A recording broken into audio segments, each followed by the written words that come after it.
पहचान। एक बार एक शिष्य ने अपने गुरु से पूछा कि गुरुदेव, मैं आनंदपूर्वक अपने परम लक्ष्य को कैसे प्राप्त कर सकता हूँ। गुरुजी ने रात्रि में जवाब देने का आश्वासन दिया।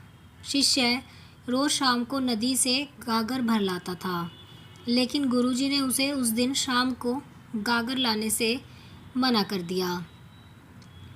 रात्रि हुई, शिष्य ने गुरुदेव को याद दिलाया।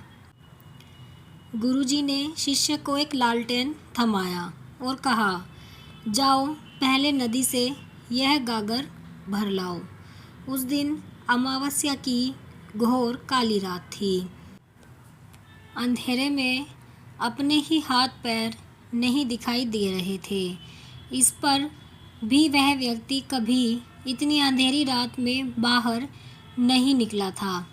अतः उसने कहा, गुरुजी, नदी तो यहाँ से बहुत दूर है और इस लालटेन के प्रकाश में तो केवल 2 कदम तक ही स्पष्ट दिखाई देता है।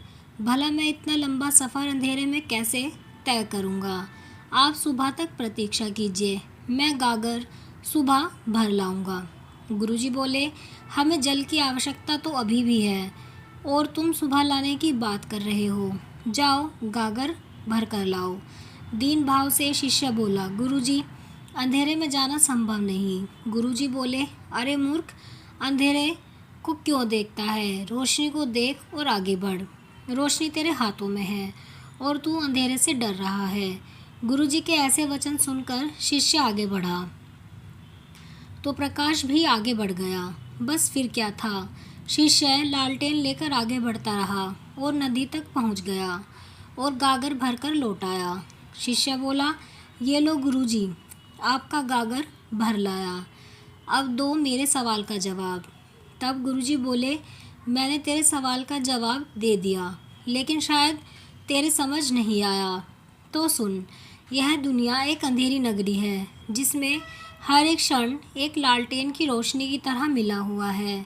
अगर उस हर एक क्षण को साथ लेकर चलेंगे तो आनंदपूर्वक अपनी मंजिल तक पहुंच जाएंगे, किंतु यदि भविष्य के अंधकार को देखकर अभी से घबरा जाएंगे तो कभी भी अपनी मंजिल तक नहीं पहुंच पाएंगे।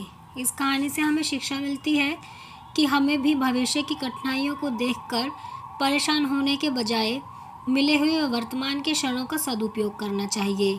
जीवन के हर क्षण का सदुपयोग करने में ही बुद्धिमत्ता है।